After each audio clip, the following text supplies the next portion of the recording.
Assalamualaikum everyone, welcome back to my YouTube channel. I hope you are doing well. हम लोग पढ़ रहे हैं DSM-5 न्यूरो डेवलपमेंटल डिसऑर्डर। कल हम लोगों ने डिस्कस किया था कम्युनिकेशन डिसऑर्डर का इंट्रोडक्शन, और आज हम उसका जो फर्स्ट डिसऑर्डर है लैंग्वेज डिसऑर्डर उसको डिस्कस करेंगे। लैंग्वेज डिसऑर्डर जो है वो कम्युनिकेशन डिसऑर्डर का फर्स्ट डिसऑर्डर है। लैंग्वेज क्या है? लैंग्वेज जो हम दूसरों से बात करने के लिए, समझने के लिए हम लैंग्वेज का यूज़ करते हैं ताकि हम जो है वो कम्युनिकेट कर सकें। Language is a communication of words, sign language, symbols को यूज़ करके कम्युनिकेट कर सकते हैं। ये तो थी लैंग्वेज। अब लैंग्वेज डिसऑर्डर क्या है? लैंग्वेज डिसऑर्डर मींस कि किसी भी इंडिविजुअल को, किसी भी पर्सन को, अगर वो किसी से बात कर रहा है, किसी भी बात को अंडरस्टैंड करने में या कोई भी बात किसी दूसरे को बताने में, किसी दूसरे को एक्सप्लेन करने में, अगर उस पर्सन को, उस इंडिविजुअल को मुश्किल पेश आती है, उसको कोई डिफ़िकल्टी होती है, तो तब हम इसको कहेंगे लैंग्वेज डिसऑर्डर। डिफ़िकल्टीज़ इतनी ज़्यादा होंगी उसकी लाइफ में कि वो जो पर्सन है या वो जो इंडिविजुअल है उसकी डेली लाइफ बहुत ज़्यादा इफ़ेक्ट होगी।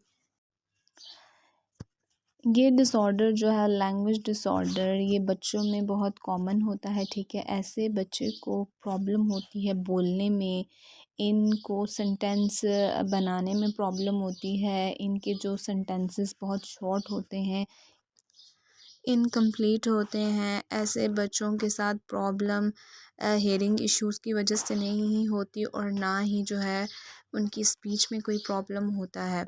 लैंग्वेज डिसऑर्डर जो है वो डेवलपमेंटल डिसऑर्डर है, और ये अर्ली चाइल्डहुड में स्टार्ट होता है। इसको जो है ना 3 to 5 years की एज में डायग्नोज़ किया जा सकता है। डायग्नोस्टिक क्राइटेरिया देख लेते हैं लैंग्वेज डिसऑर्डर का।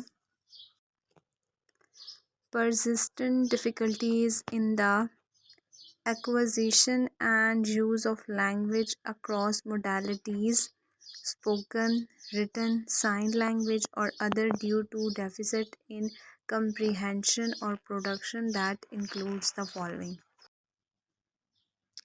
Persistent difficulties in the acquisition and use of language across modalities. Persistent difficulty means कि मुसलसल जो डिफ़िकल्टीज़ हैं या जो प्रॉब्लम्स हैं या जो मुस्तकिल जो पर्सन या जो इंडिविजुअल है, ठीक है, उसको प्रॉब्लम हो रही है। प्रॉब्लम किसी भी लैंग्वेज को समझने में या उसको यूज़ करने में प्रॉब्लम हो रहा है। फॉर एग्ज़ाम्पल कि स्पोकन, रिटन, साइन लैंग्वेज, यानी उसको जो है वो बोलने में प्रॉब्लम हो रहा है, उसको लिखने में प्रॉब्लम हो रहा है, या साइन लैंग्वेज में प्रॉब्लम्स अगर हो रही हैं तो जिससे हम कम्युनिकेट कर रहे हैं, और जो है वो परसिस्टेंट है, ठीक है, उसकी कंडीशन या उसकी जो प्रॉब्लम है, तो तब हम उसको जो है वो डिसऑर्डर कहेंगे। अब जो है वो कौन कौन से एरियाज़ जो हैं उनको जो है ये,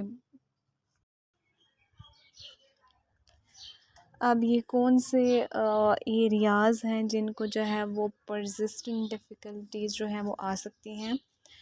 reduce vocabulary, word knowledge and use. इसमें ये है कि इनकी वोकैबुलरी बहुत बेसिक होती है, दूसरों की बात समझने में प्रॉब्लम होती है इनको, ठीक है। इनके पास जो वर्ड्स की नॉलेज है वो भी बहुत कम होती है, ठीक है। इनको पता नहीं होता कि वर्ड्स को कहाँ और कैसे यूज़ करना है। Limited sentence structure, ability to put words and word adding to words to form sentence based on the rule of grammar and morphology. इसमें बेसिकली यही बात बताई हुई है कि वर्ड्स को कैसे आपस में एक दूसरे के साथ जो है वो मिलाना है, ताकि वो जो वर्ड्स हैं वो सेंटेंस बन जाएं। और फिर वो जो भी सेंटेंसेस हैं, ठीक है, उसमें जो भी ग्रामेटिकली रूल्स हैं, ठीक है, सेंटेंस के, उनको फॉलो करना is known as sentence structure. किसी भी इंडिविजुअल पर्सन या बच्चे को कोई भी प्रॉब्लम हो रहा हो वर्ड्स को मिलाने में, और वर्ड्स को जो है वो मिला नहीं पा रहा, तो तब जो है हम उसको लैंग्वेज डिसऑर्डर डायग्नोस करते हैं। Impairments in discourse, ability to use vocabulary and connect sentences to explain or describe a topic or series of events or have an conversation। इसमें बेसिकली यही बात की हुई है कि किसी भी इवेंट या टॉपिक को डिस्कस करने के लिए वोकेबलरी भी चाहिए होती है, और उस वोकेबलरी को यूज़ करते हुए सेंटेंस भी बनते हैं, और तब ही जो है कोई किसी भी टॉपिक और इवेंट को एक्सप्लेन कर सकता है। Language abilities are substantially and quantifiably below those expected for age, resulting in functional limitations in effective communication, social participation, academic achievement, or occupational performance, individually or in any combination।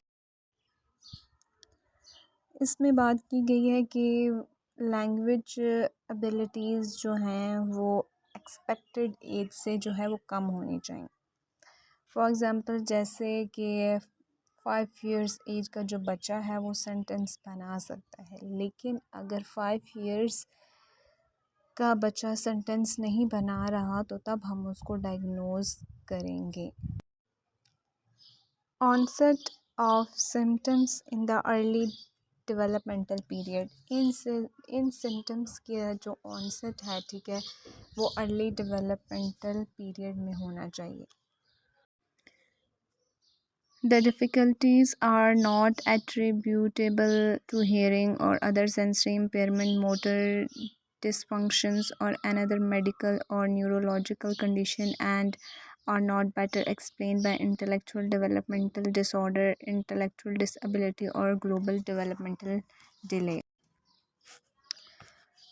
वो बच्चे जिनको sensory problems हैं, या वो बच्चे जिनको hearing की problem है, या वो सुन नहीं सकते, तो उन बच्चों को हम डायग्नोज़ नहीं करेंगे। क्यों हम उन बच्चों को डायग्नोज़ नहीं करेंगे? क्योंकि वो बच्चे जो हैं उनके अंदर इतनी एबिलिटी नहीं है कि वो बच्चे जो हैं वो सही से सुन सकें, और वो जो है वो सही से कम्युनिकेट कर सकें। क्योंकि वो बच्चे जब सही से सुन ही नहीं सकते, तो फिर वो कम्युनिकेट कैसे करेंगे? इट मीन्स कि उन बच्चों को कोई और प्रॉब्लम है जिसकी वजह से वो कम्युनिकेट नहीं कर पा रहे, इसलिए कि उन बच्चों को हेयरिंग प्रॉब्लम है, या फिर उन बच्चों को कोई और सेंसरी प्रॉब्लम है, कोई और मेडिकल इश्यूज़ हैं, या कोई न्यूरोलॉजिकल प्रॉब्लम्स हैं, या फिर इंटेलेक्चुअल डेवलपमेंटल डिसऑर्डर है, इंटेलेक्चुअल डिसेबिलिटी डिसऑर्डर है, या ग्लोबल डेवलपमेंटल डिले है, मोटर डिसफंक्शनिंग है, तो फिर हम लैंग्वेज डिसऑर्डर जो है वो डायग्नोज़ नहीं करेंगे। कुछ रिस्क फैक्टर हैं जिनकी वजह से भी जो लैंग्वेज डिसऑर्डर है वो हो सकता है। फैमिली में अगर किसी फैमिली मेम्बर में जो है वो किसी को लैंग्वेज इम्पेयरमेंट की हिस्ट्री रही है, या फैमिली में लैंग्वेज डिसऑर्डर रन कर रहा है, तो तब भी जो है वो बच्चे में लैंग्वेज डिसऑर्डर होने के चांसेस जो हैं वो हो सकते हैं।